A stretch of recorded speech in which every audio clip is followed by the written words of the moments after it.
የእህቴ ባል የቀድሞ የእህቴ ባል ልዩ በድጋሚ የማርኮንና የዲናን ሴራ አወቀች። እቅዳቸው ምን እንደሆነና እንዲሁም ደግሞ ወደፊት ለአብርሃም የጠነሰሱለት ጥንስስ በጣም ከባድና እንዲሁም በተለይ ለሷም ራሱ ከባድ እንደሆነ ማወቀች። ዲናና ማርኮን ተደብቀው ምን ማድረግ አለብን? ለዚህ ቤት መጀመሪያ ልዩን ማጥመድ አለብን። ልዩ ናት እውነትና እንዲሁም ደግሞ ሁሉን ነገር እያደረገች ያለችው። ስለዚህ ልዩን ካጠመድናትና ልዩ ሁሉን ነገር ካወቀች የሁሉ ነገር የምታደርግ ለዚህ ቤት ልዩ ነች ብሎም ማርኮን ሀሳቡን ያመጣል። እናም ታዲያ ምን ማድረግ አለብን ብላ ዲናን በምትናገርበት ሰዓት የልዩ የልብ ጓደኛ ማወቅ ይላል። እናም ችግሩ እኮ ልዩ ምንም አይነት የልብ ጓደኛ የሚባል የላትም፣ ያው ከረብቃ ጋር እንጂ ከዛ ውጭ ግን ምንም አይነት ጓደኛ የላትም ብላ ዲናም ትላለች። ግን ደግሞ እንዲኖራት ማድረግ እንችላለን ብሎ ማርኮንም ይላታል። ዲናም በምን አይነት መልኩ ነው እንዲኖራት የምናደርገው ብላ ማርኮን ትጠይቀዋለች። እናም እህቴ ወደዚህ ቤት መምጣት አለባት ብሎም ይላታል። ስለዚህ የኔም ሆነ የአንቺ እህታችን ነች። እናም ወደዚህ ማምጣት አለብን፣ አብርሃምን ደግሞ ማሳመን አለብን ብሎም ይላታል። እሺ በዚህ ጉዳይ እንስማማለን፣ ግን ልዩ ምንም አይነት ልቧ ሊገኝ አይችልም፣ ይኸው እኛን እያሸነፈችን ነው ብላ ዲናም ለማርኮን ትነግራለች። ያሁኑ ግን የመጨረሻ ነው ብሎ ማርኮንም ይፎክርላታል። ልዩ ይህን ሁሉ ምስጢር ተደብቃም እያዳመጠች ነበረ። እናም እሷም እንዳልሰማች ዞር ብላ ነበር ሄደች። እንዲሁም እዝራ ለቤቱ በጣም አሁን ላይ ቤቱን ተቆጣጥሮታል። አብርሃም ይሄ እንግዲህ ሰይጣን ነው፣ ከልቡ ካመጣው ምንም ነገር ማድረግ አልቻለም። ስለዚህ እዝራ ያለውን ነገር ከመፈጸም ውጭ ምንም አይነት አማራጭ የለንም ብሎም ወስነዋል። ይህንን ሲላትኝ ዲናም በፍጹም ይህን ነገር አልቀበለውም ብለዋለች። ስለዚህ ግዴታሽ ነው ብሎም እንዲሁም ደግሞ ለዲና ያለው አመለካከትና እንዲሁም ደግሞ አስተያየቱ ምንም ደስ ስላላትኝ ምንም ማድረግ አልቻለችም ነበረ። እዝራም የማርኮን መኝታ ቤት ለማስቀመጥ ሻንጣውን ይዞ ሲወጣም ልዩም በጣም በመገረም ቆይ ግን የሰውዬ ምን አይነት ሰው ነው? ምን አይነትስ እንዲሁ እኔ ላግዘው ስሞክር እሱ ግን አይፈልግም፣ ምን አይነት ነው እያለችም ሻንጣውን ለመቀበልና እንዲሁም ደግሞ ክላሱን ልታሳየው እንደምትፈልግ ትነግረዋለች። እዝራም በጣም ይናደድና አንቺ ሴትዮ ጤነኛ አይደለሽም እንዴ? በቃ የአንቺ ገዛ አያስፈልገኝም። ይህን ቤት እንደው ለአመታት የኖርኩበትና በደንብ አድርጌ ከአንቺ በላይ ጠንቅቄ የማውቀው ሰው ነኝ። ስለዚህ ምንም አይነት እርዳታሽ አልፈልግም ብሎም ጥሏት ሄዳል። ይህንን በሚናገራት ሰዓት ዶክተር ርብቃ ተደብቃ እያየች ነበረ። ዶክተር ርብቃም ግራ መጋባት እች ልጅማ ከዚህ ሰውዬ ጋር የሆነ ነገር ሳይኖራት አይቀርም። ቆይ ልዩ ምን እየሆነች ነው? በጣም እኮ እያበደች ነው፣ ደግሞም በጣም አስታወቀባት እያለች እንዲሁም ይህንን ሚስጥር እንደሆነና ምንም ነገር እስካሁን እንዳልተናገረቻት ነበረ ያወቀችው። ልዩ ግን ደግሞ እዛ በሰዓቱ ልትሞት ስትል ወይም ደግሞ አደጋው በደረሰበት ሰዓት አብራት ስለነበረች እና እንዲሁም ደግሞ ይሄ ሁሉ ነገር ስላተረፋት ነው እንጂ እዝራን ከዛሬ ውጭ ወይም ደግሞ ሌላ ጊዜ አውቀውና ፍቅር ይዟትኝ አልነበረም። ግን ደግሞ በተለይ ጀግንነቱና ከዛ ሁሉ ፈተና ያወጣት እሱ እንደሆነ ስታስብ እሱን ተከትላ እንደፈለገች መሆን ትፈልጋለች። ይህንን ያየው እዝራ ደግሞ ምንም አይነት ቦታ አልሰጣትም። በቃ ምንም ነገር አያስፈልግም ብሏትም ነበረ የሄደው። ይህን ሲላት በጣም ደንግጣለች።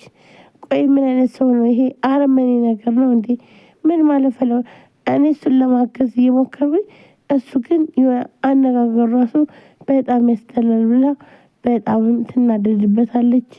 ይህንን ስትናደድ እንግዲህ የሁሉ ነገር እየሆነ ያለው ማርኮንና እንዲሁም ዲና ሌላ ስራቸውን እያቀዱ ነው። ነገር ግን ማርኮንም ደውሎ ወይም ደግሞ አክስቱን ይልሽ እኔ ወይም ደግሞ ልጅሽ የማዘዛትን ስራ መስራት አለባት ብሎ ይላታል።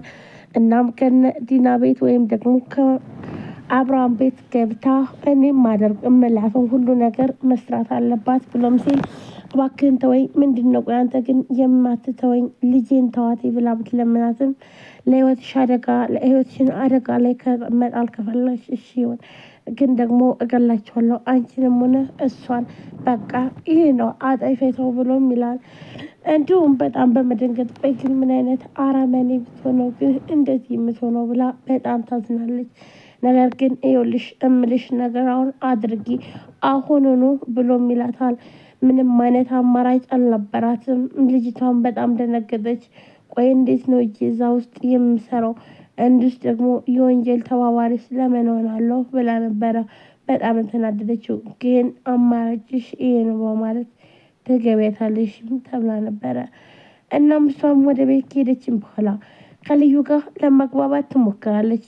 ልዩም እውነትና አንድም ደግሞ ሚስጥርና ሴራቸውን ስላወቀች ስለዚህ በፍጹም መቅረብ አልፈለገችም። ልዩን በተደጋጋሚ እንድታወራና እንዲሁም ደግሞ እንድትቀርባትኝ የምትፈልገው ይህን ነገር ደግሞ ከሷ የሆነ ነገር እየወሰደች ልትናገረውና ከዛም በኋላ እቅዷን ሙሉ ለሙሉ ካወቀችም በኋላ ማርኮንን ጥላ ለመሄድ ነበር ያሰበችው። ነገር ግን በፍጹም የልዩ ሚስጥር ልታገኝ አልቻለችም። ምክንያቱም ደግሞ እውነቱን ልትነግራትኝ አልፈለገችም ነበረ። ምክንያቱም ሁሉን ነገር ታውቃለች።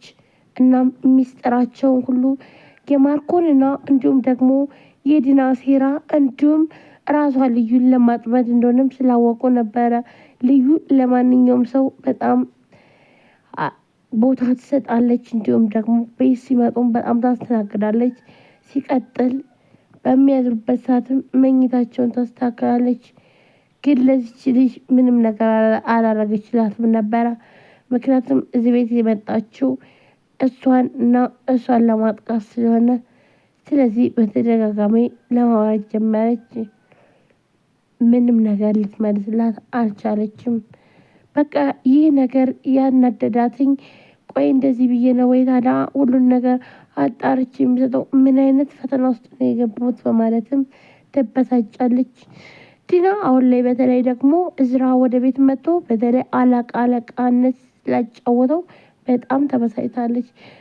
በተለይ የማርኮን መኝታ ቤት ሲወሰድ ህይወቷን ምክንያቱም ለምንድን ነው ቆይ የኔ ወንድም ለምን ብላ ምን ነበር ጠየቀች። ስለዚህ ይኸውልሽ ዲና ተረጋጊ፣ ዝም በይ። ምክንያቱም ደግሞ እዝራን ከምንም ነገር ማስቆም አንችልም ብሎም ይላታል። ቆይ እሱ ማን ስለሆነ ነው? ምንስ ስለሆነ ነው ይህ ሁሉ ነገር እንደዚህ የሚያደርገው ብላ ቲናም በጣም ትበሳጫለች። ግን ማርኮን ይህ ሁሉ ይሄን እቅድ ቢያቅድ እንኳን ይሳካል ብሎም አላሰበም። ልዩ ቀጥታ በትንሽ ነገር ስለምትሸወድ ልዩን ሸውደን የሆነ እቅዳቸውንና እንዲሁም ደግሞ ስለዚህ ቤት በተለይ ያለውን ነገር ማወቅ እፈልጋለሁ ብሎ እንዲሁም አሁን ላይ ሳቤላ ወደ ቤቷ ብትመለስም ነገር ግን ደግሞ ሳቤላ የሆነ ያለውን ነገር ስታስብ በጣም ታዝናለች። ለምንድን ነው ደግሞ እናቴን አግኝቻትኝ አጣኋት በማለት ወይም ደግሞ አሁን ላይ ማርዳና እንዲሁም ደግሞ ሳቤላ እየተገናኙ አይደለም። ይህ ሁሉ ነገር በጣም ያናድዳታል፣ እንዲሁም ያበሳጫታል። ሰላም ጤና ይስጥልን ውድና የተከበራችሁ የቻናል ቤተሰቦች እንዴት ናችሁ? ለዚህ ቻናል አዲስ ሰብስክራይብ ላይ ሼር በማድረግ ቤተሰባችን ከልብ ለማመሰግነው። ውድ ፋሚሊዎች እንግዲህ ዛሬም በአዲስ ቪዲዮ ሳቤላ ቀጣይ ክፍል ነው ይዤላችሁ የመጣሁት።